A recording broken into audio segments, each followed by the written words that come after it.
Hello, you shower bastards. In today's video, we'll be watching Maxor doing a Bloodborne review. So hope you enjoy. Alright, I'm just gonna say this now. Bloodborne is probably one of my favorite games of all time. So if it's not a 100 out of 100, I will find where you live and I will commit mild inconveniences. Because, I don't know, I can't threaten anything else other than that, or YouTube will fucking ban me. You have spoilers. Bloodborne is a Lovecraftian horror What RPG the that no one understands. I blinked and I feel like I've missed half the video. What in the fuck? Holy shit. Stands by definition, where the player is free to attack hordes of human children at will and consume their innards. If that in-depth and engaging anti-baby gameplay appeals to you, keep listening, because it gets worse. In this game, you play as John Bloodborne, a foreigner incapable of speech without the use of sign language, and stricken with Habsburg disease, comes to the ancient city of London seeking treatment. There is so much going. We're 25 seconds in and I feel like I've watched half of a fucking movie at this point. Jesus Christ. So much information, holy fuck. For the sins of his cousins. In doing so, he will begin hallucinating talking dolls, spider people, and the great Oh my. Journeying further, John Bloodborne becomes conscripted into the service of a gay elder god and the 60-year-old man he keeps as a pet, and is given the ultimate task of killing an invisible infant in order to cure his anemia. Okay, well, do you know what? He's pretty fucking accurate. I'll give him that. This is a very accurate representation of the game. As fucked up as it is. To accomplish said Herculean task, the player must journey through dark forests, terrifying nightmares, and the meth-ridden alleyways of a post-Brexit Britain, slaying monsters, exploring, and tricking women into being impregnated by gods so you can consume the child. This game is an excellent realization of a Metroidvania with something new around every corner. A great action RPG which pits you against insurmountable odds and extreme challenges. He said it's great, but he didn't say it was amazing. Discovering the Eldritch truth. So if you can, play it yourself, because I'm not going to hold back on the detail. Oh, I played it. I played this game for 8 months straight. I got every achievement. I got a platinum. I have like new game plus 15 on my main fucking profile character. It's no secret that my reviews are entertainment first, so I don't suggest using me as genuine advice. However, most people can't play this game, ever, because you have to buy a $400 magical box sold Buy $50 now because of a fucking PS5 and there's still no it's still locked at 30 FPS, no port forward, no nothing, no fucking. Please remaster this game for the love of fucking God. By the wizard Sony in order to experience it, and even then you get to see it in an amazing 30 frames per second with yeah, exactly what I'm fucking saying. Jesus Christ. Bring this game to PC or at least update it on the PS5. Please, for the fucking love of God. No anti-aliasing. Port this game to PC, I beg of you. Thank you. I can assume that a lot of people watching this video will basically never play the game. But keep watching because I'm hilarious and original. Do that, and I can give you the full, unfiltered, uncensored, unsubstantiated, and unsportsmanlike experience that is Bloodborne.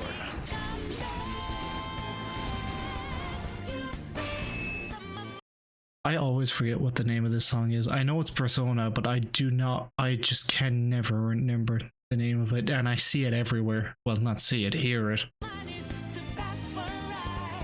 gameplay is what makes this game great, and the easiest way to describe it is simple but complicated. On a simple level, your baby brain is responsible for only 2 tasks, dodging and hitting, and Dude, it took me like, I'm not even joking, it took me like 3 days to get to the cleric beast and beat him.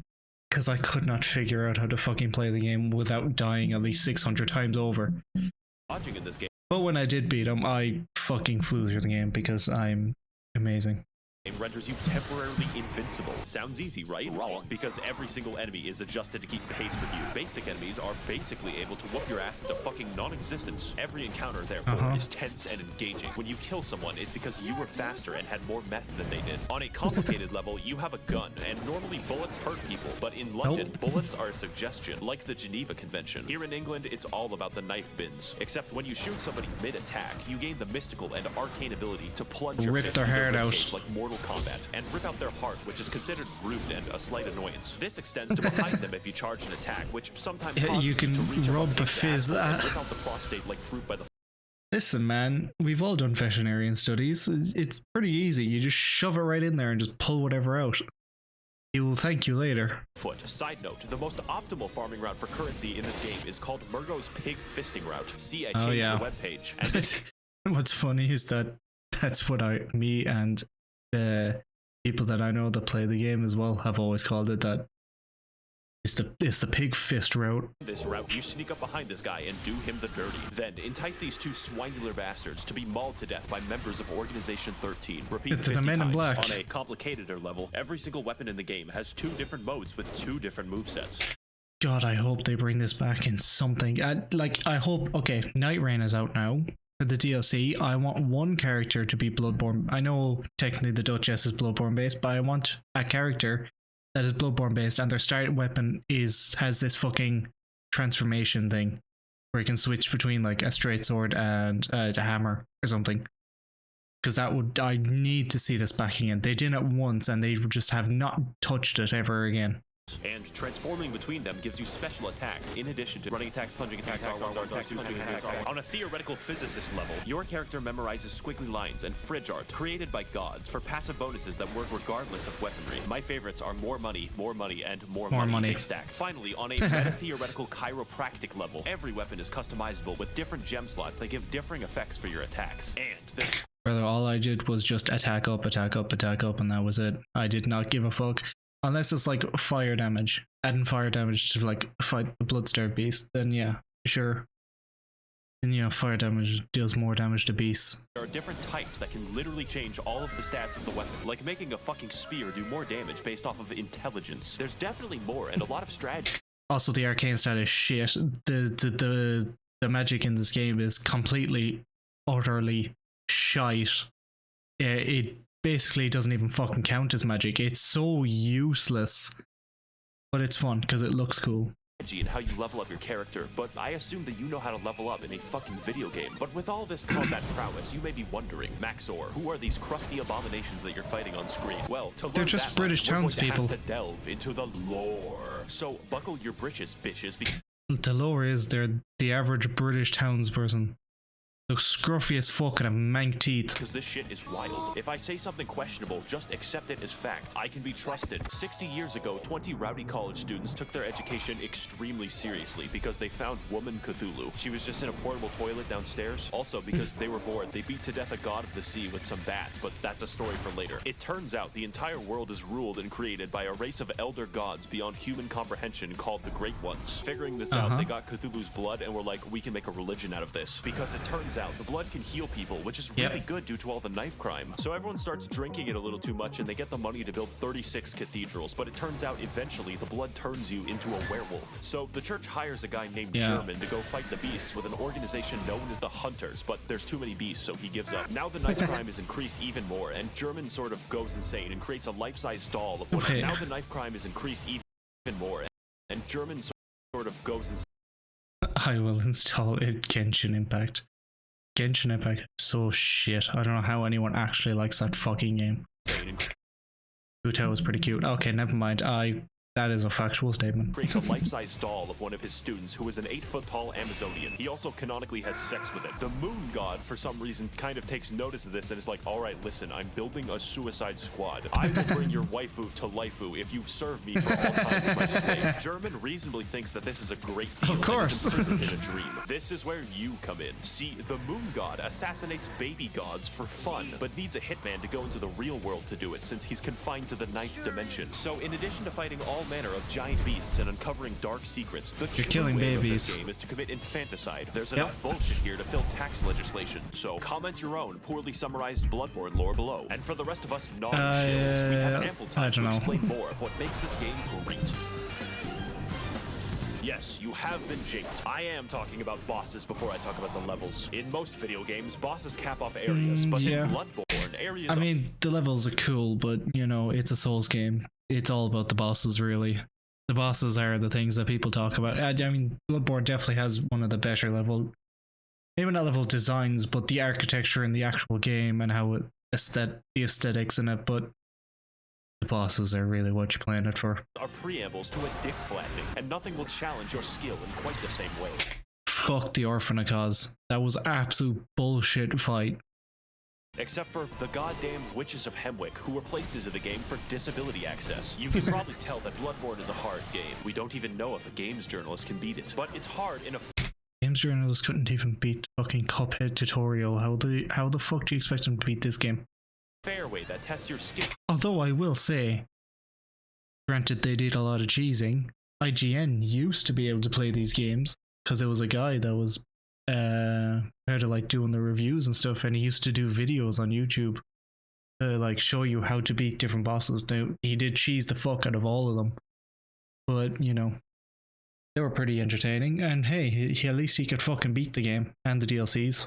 Skills and reaction time, except for Lawrence, but I'll get back to Lawrence later. What sets this game's bosses apart is that the challenge makes it feel like you're a really small dude jabbing a toothpick into a building-sized deer demon. So yeah, I would be impressed if he killed that. But not only that, unlike Dark Souls, every single boss reacts meaningfully to how you attack them. Large beasts can have their bones cracked and their tendons wound into a slinky. Bone boys can be knocked over and have their marrow shipped. And human enemies will wince and recoil when they see your height difference. As well, every boss punishes you for cowardice and actively discourages backpedaling with their forward momentum, causing every fight to be an elaborate dance with a thrilling you rarely, if ever, dodge back in Bloodborne. You dodge into the attacks. Because if you dodge back, there's usually some sort of counter that they just charge straight at you, so you cannot... You dodge back, you go for a heal, they hit you, knock you out of the heal, you dodge back, you go for a heal, they keep hitting you, and then you're dead.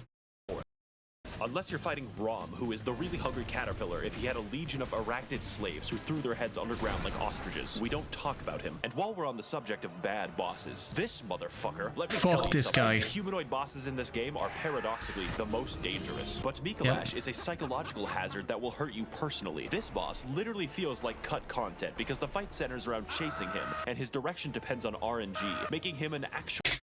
It's not dependent on RNG, it depends on where he's positioned and the direction you're coming from. The actual easy, so when you first start in, if you go to the right, he's there and he goes up, and you kind of just follow him, and then he'll run straight into the room. But yeah, if you don't know like the exact pathing to do it, it is the biggest load of shit ever. Speedrun killer. When you corner him, he uses one attack, and then you chase him again, where he gains the power to insta-kill you. God forbid you're hit by it, because that's 10 minutes gone. Boss. Here's the tip. Save up 10 poison knives and steal from your family if you must. Then wait until I know he jumps this down one. this hole, poison him repeatedly, and watch him spaz the fuck out until death. You will thank me. But as a result... There's also another one where you can actually like sprint jump and land right in front of him and just wail on him, and then he'll die. And there's nothing he can do about it because he's programmed to just keep running. Of everyone who isn't Miko shit, conquering a boss in this game is absolutely rewarding on a level that other games cannot match. It's only because the odds are stacked against you in ways that don't feel bullshit most of the time that conquering them is the main reason I play, and their fights are undoubtedly the best I've ever done at video games. But that isn't most except of the time for the game. dungeons. In fact, a lot of your time is spent the dungeons are fucking shit. I mean, I still go back and play them from time to time because I've played the normal game so much that it's kind of easy now, but the dungeons are just, they're horrible. You're fighting the same bosses, the same main bosses, but they can all one-shot you in a tiny room. exploring the areas, so let's get into that. Lesson 1 in area design. Where the fuck am I going? Exploration is the name of the game, except it's called Bloodborne. Only this time, you don't bring smallpox and kill 20 million people. We're looking at a solid 10 this time, because the main enemies in this game are British townspeople. It's how the developers made sure you didn't feel bad about killing them. The plague of I feel no sympathy for them at all. Become beast-like, makes you aggressive at night, and slurs your speech.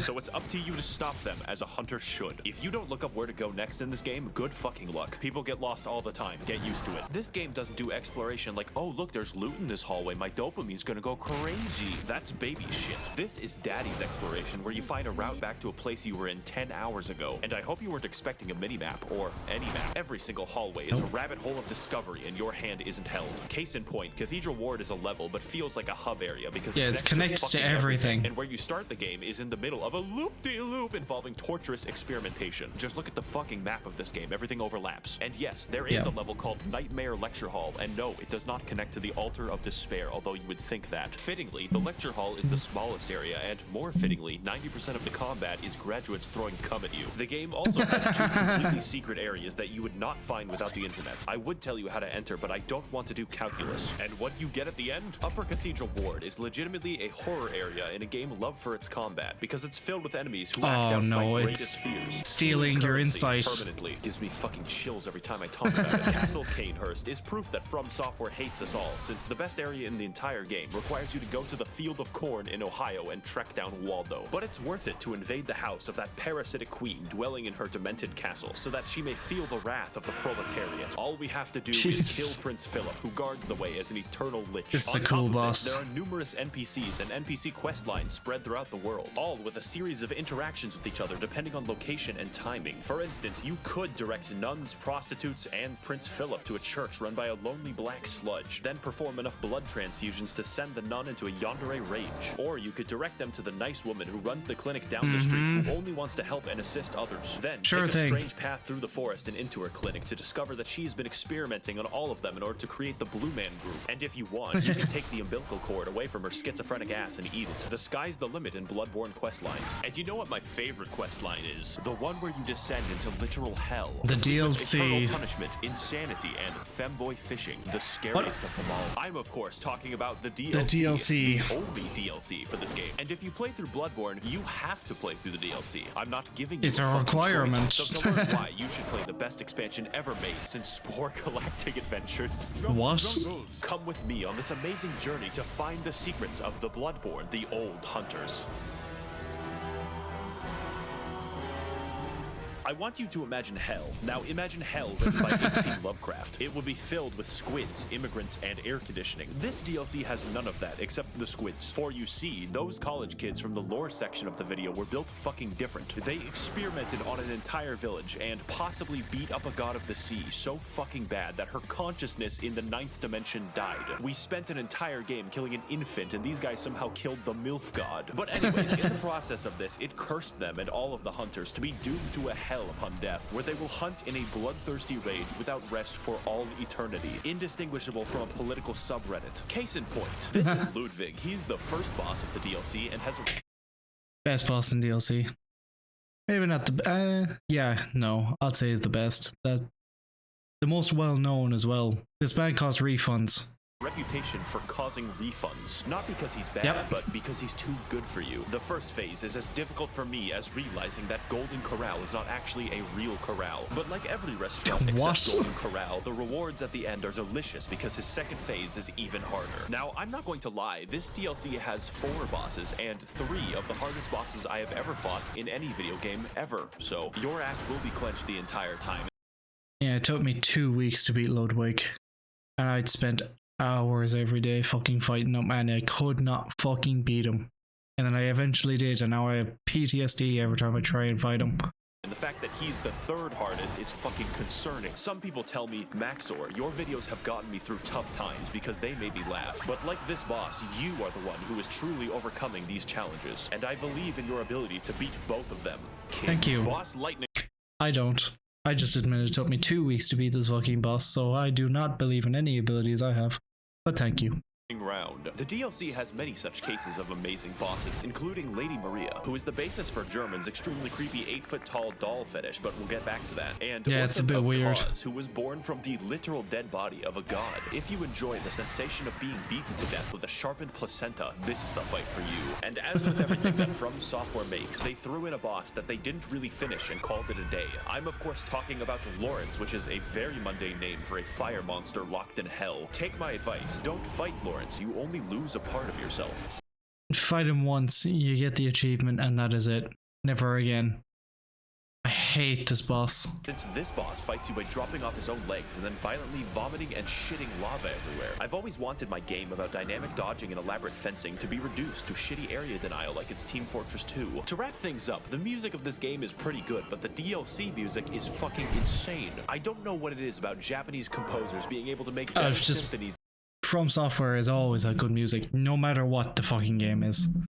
It's always like atmosphere is good, character design good, music fucking 10 out of 10 every time. Than the continent that invented them, but just take a listen. Holy shit, I am alive right now. Have you ever thought, as I do, that this game is just too good? That you would really rather be playing a shittier version of the game, such as the engagement of the Chalice Dungeons? I, of course, jest. They're fine, probably, except for half of them. Except most of them. Bloodborne has an optional system of infinite dungeon generation for all of those who wish to break free of the shackles of good level design. Let's talk about how, and more importantly, why. First of all, Bloodborne has a system of dungeons that everyone shares and dungeons that are random. For my footage, I played the shared dungeons that you can be guaranteed the pain you witness on screen is mandatory. One of the biggest strengths of Bloodborne is the ability to have interesting and challenging enemy encounters gently rubbed with the blood-stained hands of Miyazaki. But I don't think I have to explain to you how randomizing almost every encounter in the game could be imbalanced. But fortunately, most enemies you encounter in the Chalice dungeons are new to spare British people your wrath, so you instead fight SCP-96.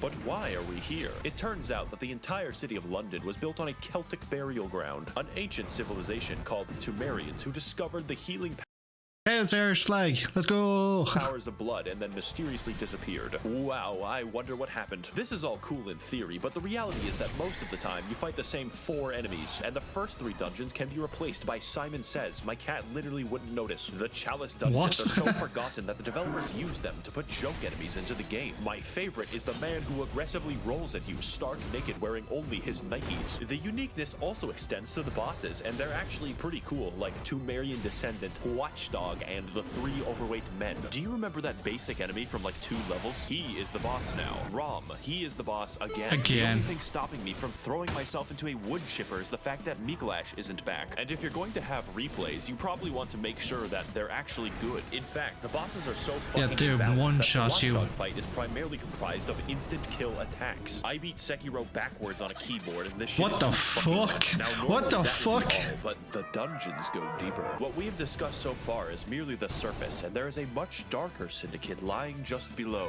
These places you must never venture, for they are the save edit dungeons, whereby through wizardry the community are able to conjure up deep dark chasms and share them with the rest of the world.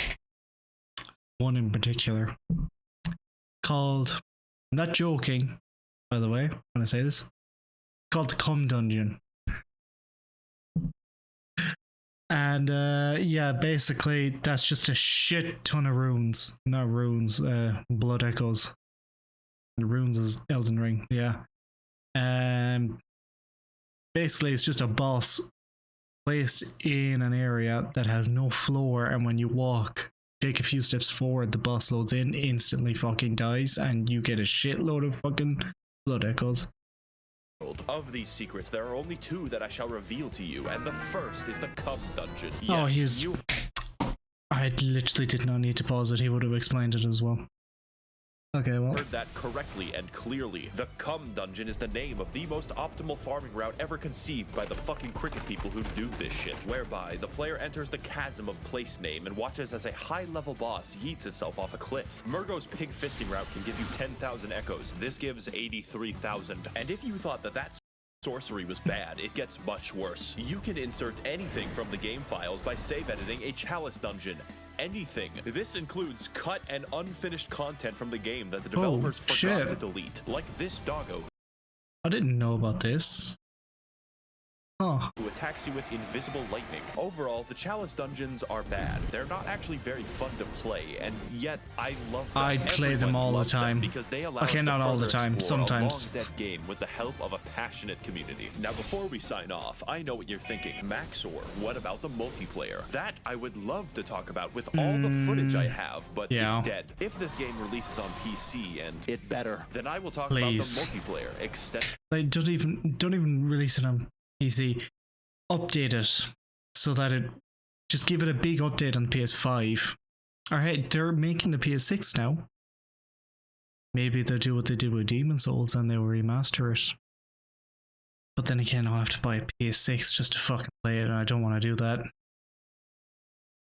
extensively. And finally, this game and this video would not be complete if I didn't talk about the hunter's dream. After all the combat, the battles, and the difficulty of this game, it's nice to have a place to recharge, purchase items, upgrade weapons, and watch as it violently burns to the ground. This is where you'll find German slowly wasting away as his soul remains captive for an eternity, and his doll waifu that he sold his existence to be with. She talks to you, levels you up, offers you advice, and German says you're allowed to have sex with her. When I fell down and felt defeated, she was there to pick me up. When I emoted at her randomly, she pretended to be impressed. And she was there, graciously standing in the background of this one shot that I took of myself. She is our waifu now, and the game is perfect and complete because she is in it. Now excuse me as I engage in the supplementary lore material. Should you get the game? Yes, absolutely. I am biased. In fact, you should physically enter Sony's headquarters and demand that it be ported to PC. I will be right there with you. Tasers will not stop me. I would like to thank the corrupt hackers and politicians funneling money into this channel directly from the taxpayer. If you would like to contribute your funds accrued through extensive federal government corruption,